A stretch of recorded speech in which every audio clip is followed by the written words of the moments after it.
Break के बाद स्वागत है। बात कर रहे हैं दाल के बढ़ते हुए दामों को लेकर। किरण हमारे साथ जुड़े हुए हैं। किरण, आपसे जानना चाहेंगे, जिस तरीके से लगातार देखा जा रहा है कि जमाखोरी भी एक बड़ा कारण है दाल के बढ़ते दामों के लिए। जब भी अगर बात की जाए, दाल ही नहीं, अगर बात की जाए सब्जियों की, प्याज की, ऐसे मामले दिखाई देते रहे कि जब जमाखोरी की वजह से आम जनता को अपनी जेब से ज्यादा पैसे चुकाने पड़ते हैं। तो आखिर क्यों नहीं इन सब पर लगाम लगाई जाती?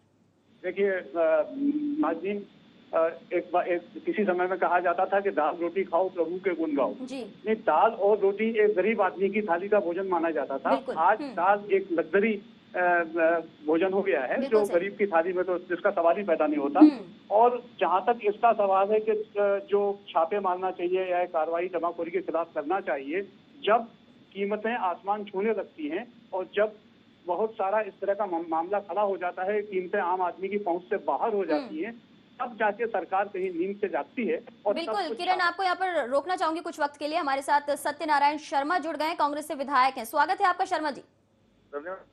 जानना चाहेंगे, जिस तरीके से छत्तीसगढ़ में एक बार दाल के दामों में बेहद उछाल देखा जा रहा है, 15 दिनों में 30 रुपए प्रति किलो का दाम बढ़ गए हैं, क्या कुछ कहना चाहेंगे? देखिए, ये तो पूरा इस तरह से सरकार की पूरी निष्क्रियता और असफलता है। जब सरकार, अभी तो मेरा ख्याल है कि दाल के भाव 150 से भी ज्यादा बढ़ गए हैं। जी बिल्कुल सही कह रहे हैं आप। 190 रुपए तक दाल के दाम बिक रही है, मैंने पता लगाया, जानकारी मिली। 190 रुपए तक दाल के भाव पहुंच गए।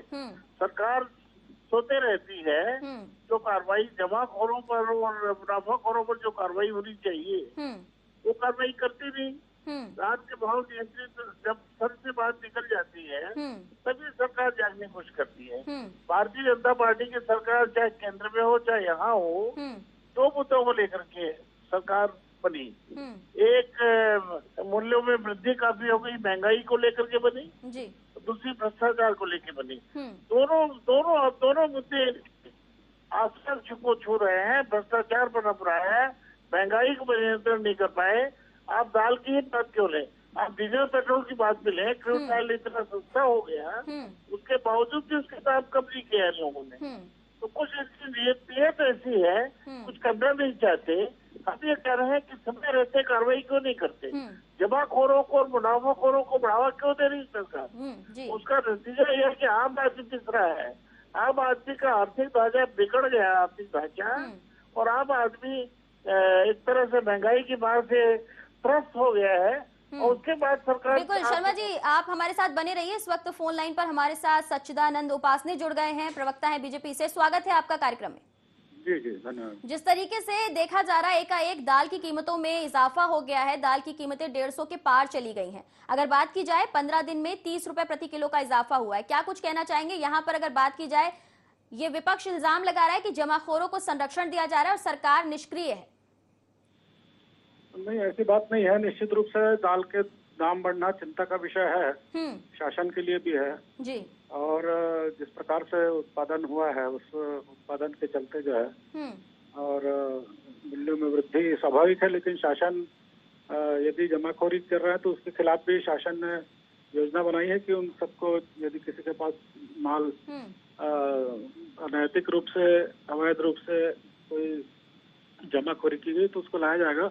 और मूल्यों में कमी के लिए शासन लगातार प्रयासरत है। अभी मेरी खाद्य मंत्री जी से बात हुई तो उन्होंने कहा कि हम इस पर तत्काल पहल कर रहे हैं और दाम जल्दी घटे, इसके लिए हम पूरी तरह से प्रयासरत हैं। लेकिन सच्चिदानंद जी, क्या लगता है आपको, क्या सिर्फ योजना बना लेने भर से आम आदमी को राहत मिल पाएगी? नहीं, देखिए, कई बार होता है कि भाई जो परिस्थितियां बनती है, यदि उत्पादन ही नहीं होगा तो स्वाभाविक रूप से मूल्यों में वृद्धि होती है, बाजार में उतनी। लेकिन यहाँ पर उस मामले में क्या किया जाए जहाँ पर जमाखोरी हो रही है, वायदा बाजार को भी यहाँ पर बढ़ावा दिया जा रहा है? अगर उस पर कहीं ना कहीं सोच विचार कर लिया जाए तो भी आम आदमी को राहत मिल सकती है। प्रदेश की बात नहीं है, ये राष्ट्रीय स्तर पर जिस प्रकार से वायदा बाजार का मामला है, लेकिन बात तो की जा सकती है। अगर बात की जाएगी, इस मामले को ऊपर तक पहुंचाया जाएगा, तभी सोचने विचारने की बात यहाँ पर शुरू हो सकती है, जिस तरीके से आपने योजना का जिक्र किया। हाँ, योजना अब शासन यही कर सकता है कि तत्काल जो है, जब भी कोई वस्तुओं के दाम बढ़ते हैं तो उन व्यापारियों के खिलाफ नकेल कसी जाती है और शासन तत्काल उसको कर रहा है और जो दाम घटे हैं संतोषजनक दाम जनता के हितों में उसकी न्याय मिले, इस प्रकार कार्रवाई। उपासनी जी यहाँ पर हमारे साथ शर्मा जी जुड़े हुए हैं, उनका कहना है कि सरकार जो है वो खुद जमाखोरों को संरक्षण दे रही है, इस मामले में क्या कुछ कहना चाहेंगे? सरकार में रहे हुए अनेक वर्षों तक मंत्री रहे हैं, वो भी जानते हैं कि जिस प्रकार से शासन चलाना है तो थोड़ी कड़ाई भी बरतनी पड़ती है। समय आता है तो व्यापारियों को कसना भी पड़ता है और सरकार कसेगी। पिछले इतिहास भी इसी सरकार में अनेक वस्तुओं के दाम बढ़े, सरकार ने तत्काल जो है उस पर कार्रवाई करके उन दामों को कम किया है। ये एक शासन की हमेशा जो है अपनी नीति होती है, उस नीति के अंतर्गत काम करना होता है। चलिए शर्मा जी, आप क्या कहना चाहेंगे यहाँ पर? देखिए, बात बहुत सीधी है कि सरकार को बहुत पहले एहतियातन और तरीके से इन पर कार्रवाई करना था, लोगों को देखना था कि भाव कैसे बढ़ रहे हैं, क्यों बढ़ने दे रही सरकार। जब भाव बढ़ जाते हैं तब सरकार अपनी उसकी समस्या के समाधान की बात सोचने लगती है। इस तरह से जमाखोरों मुनाफाखोरों पर कार्रवाई नहीं करने का नतीजा है कि दाल के भाव बढ़ रहे हैं और आम जनता पिस रही है। समय से सरकार को ध्यान नहीं देती। क्या करते हैं कलेक्टर्स वगैरह, क्यों नहीं कार्रवाई करते हैं जमाखोरों पर, क्यों नहीं इंतजाम करते हैं, क्यों नहीं स्टॉक रजिस्टर को चेक करते हैं कितना स्टॉक है, क्या बात है, क्या परिस्थिति है। और इस तरह से लापरवाही का नतीजा ये है कि कोई एक्शन नहीं होता, कुछ कार्रवाई नहीं होती। लेकिन यहाँ पर उनका कहना है कि योजना बनाई जा रही है और इस पूरे मामले पर जांच की जा रही है। हम कह रहे हैं योजना, आग लगने के बाद पानी लेके पानी को तलाशा जा रहा है, कुआं खोदने की बात सोची जा रही है। शर्मा जी, यहाँ पर लेकिन ये कहा जा रहा है कि जांच की जाएगी, अगर जमाखोर हैं तो उन पर नकेल भी कसी जाएगी और इसके साथ साथ यहाँ पर जो बात हुई उपासनी जी से, उनका कहना है कि योजना भी बनाई जा रही है ताकि आम आदमी को राहत मिल सके। अब ये कह रहे हैं, लेकिन कब समय रहते क्यों नहीं किया इन लोगों ने? समय रहते सब चीजों की व्यवस्था करनी थी और सब कार्रवाई करना था। तो आपको ये लगता है कहीं ना कहीं यहाँ पर सरकार विफल नजर आ रही है? सरकार से चूक है, सरकार लापरवाही बरत रही है। सरकार ने बिल्कुल जमाखोरों को खुली छूट दे दी है कालाबाजारी करने के लिए। सच्चिदानंद जी, आपसे जानना चाहेंगे, जिस तरह के यहाँ पर इल्जाम लगाए जा रहे हैं सरकार को लेके, कहा जा रहा है कि एक चूक है ये, इसी वजह से इस तरीके से आम आदमी को उलझना पड़ रहा है और बढ़ते दामों से जूझना पड़ रहा है। जब ये सत्ता में होता है तो ये जवाब नहीं होता इनका। वर्षों तक सत्ता में रहे, किस प्रकार के जवाब इन्होंने दिए आपको मालूम है? क्या ये पहली बार थोड़ी हो रहा है कि कोई दाम बढ़े हैं और सरकार जो है कार्रवाई नहीं कर रही है? कांग्रेस शासन में तो अनेक वस्तुओं के दाम आसमान छू रहे थे, तब की याद करें शर्मा जी। और आज जो है नहीं, बिल्कुल ठीक है सच्चिदानंद जी, जब वो सरकार में थे ऐसे मामले तब भी दिखाई दिए, लेकिन अब सवाल ये उठता है कि जो सरकार में है वो आम आदमी को राहत पहुंचा सके। यहाँ एक दूसरे को कोसने से कुछ हल नहीं निकलने वाला है। सवाल ये है कि इस बढ़ते दामों के पीछे आखिर वजह क्या है? शासन के अपने समय सीमा होती है, उस समय सीमा में शासन को काम करना होता है, निर्णय लेने होते हैं। उस निर्णय के आधार पर ही कलेक्टर या नीचे के अधिकारी काम करते हैं। तो स्वाभाविक रूप से निर्णय हुआ है और निर्णय होकर कार्यवाही जो है तत्काल होने वाली है। चलिए, बहुत बहुत शुक्रिया हमारे साथ जुड़ने के लिए और बातचीत करने के लिए। तो यहाँ पर इस पूरे मामले में दिखाई दे रहा है कि एक बार फिर से कार्रवाई करने का हवाला दिया जा रहा है। किरण, आपने पूरी बातचीत को सुना, क्या लगता है जिस तरीके से योजना की बात की जा रही है, जमाखोरों को संरक्षण नहीं दिया जा रहा, इस तरह की भी बातें की जा रही है, लेकिन सच्चाई क्या कुछ है?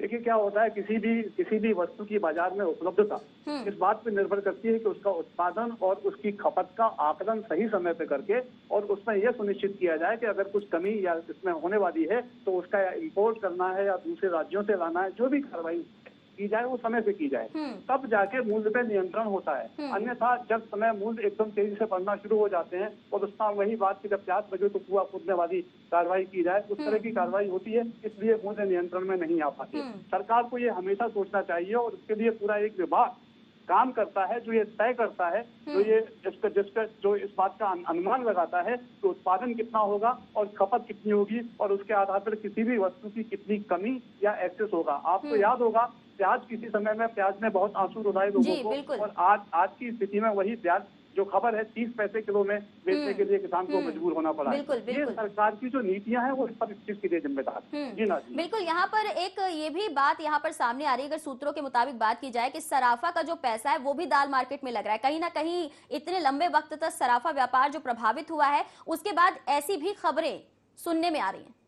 जी नाज़रीन, इसकी संभावना से इनकार नहीं किया जा सकता। सराफा बाजार एक बहुत बड़ा बाजार है और उसमें देश का बहुत बड़ा धन का बहुत बड़ा हिस्सा उस बाजार में रहता है। अब अगर वो हिस्सा 40 दिन 50 दिन के लिए निष्क्रिय हो जाता है या वो फंड वहाँ रुक जाते हैं, जाम हो जाते हैं, तो कोई भी व्यापारी अपने फंड के फ्लो को रोकना नहीं चाहता। ऐसी स्थिति में वो निश्चित रूप से दूसरी जगह कहीं उसको इन्वेस्ट करने का माध्यम ढूंढता है और व्यापारी के लिए सबसे अच्छा माध्यम अगर अनुमान लगाया जाए तो यही हो सकता है कि अनाज में ऐसा इन्वेस्टमेंट किया जाए तो आगे आने वाले समय में जिसमें कमी हो, जिसके उसे अच्छे दाम मिल सके। जी ना, बिल्कुल। लेकिन जिस तरीके से किरण यहाँ पर अगर बात की जाए, उन्होंने कहा कि जांच का विषय है, जांच की जाएगी, योजना बनाई जाएगी, और वायदा बाजार की अगर चर्चा हमने यहाँ पर की, उन्होंने कहा कि ये मसला केंद्र सरकार का है, ये राज्य सरकार के हक से बाहर है। लेकिन इस तरीके से अगर देखा जाए तो ये दाल का मामला, महंगाई का मामला सिर्फ यहाँ छत्तीसगढ़ का ही नहीं है, महाराष्ट्र में भी यही हाल है, बल्कि बाजारों में तो बाकायदा नोट लगाकर दालें बेची जा रही हैं कि अगर ये महाराष्ट्र की दाल है तो इसके पैसे इतने, अगर ये पिपलिया की दाल है तो इसके पैसे इतने। इस तरीके से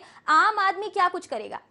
निश्चित रूप से नाज़नीन, स्थिति ये है कि जिस जगह पे जहाँ दाल का उत्पादन है वहाँ से दाल दूसरी जगह आ रही है, उसके दाम उसी तरह से निर्धारित हो रहे हैं। जैसा कि बताया, छत्तीसगढ़ में मात्र 40% दाल का उत्पादन होता है और 60% दाल जो है बाहर से मंगाई जाती है। अब बाहर की दालों के अलग अलग रेट हैं, अलग अलग दुकानों के अलग अलग रेट हैं, और सबसे बड़ी बात जो वायदा बाजार को नियंत्रित करने वाली बात है, जब सट्टे पे नियंत्रण लगाया जा सकता है, वायदा बाजार भी एक तरह का सट्टा ही माना जाएगा। अब अगर वायदा बाजार को एक कानूनी रूप से एक रूप दे दिया गया है, उस पर अगर रोक लगाए, सरकार की अगर मंशा हो कि इस पर रोक लगाना है, तो ये बिल्कुल असंभव नहीं है कि वायदा बाजार पर रोक न लगाई जा सके या इस पर कुछ हद तक नियंत्रण न लगाया जा सके। जी बिल्कुल। किरण, बहुत बहुत शुक्रिया तमाम जानकारी और बातचीत के लिए। तो यहाँ पर ऐसा बिल्कुल संभव है कि अगर केंद्र सरकार चाहे तो वायदा बाजार पर भी लगाम लगा सकती है, लेकिन कुल मिलाकर देखा जाए तो आम आदमी पर महंगाई का चाबुक चलाया जा रहा है और महंगाई की इस आग में रसोई अब जल रही है। लेकिन इस सब पर ध्यान देने वाले सरकारी अफसर चैन की नींद में है और हर मामले की तरह इस मामले पर भी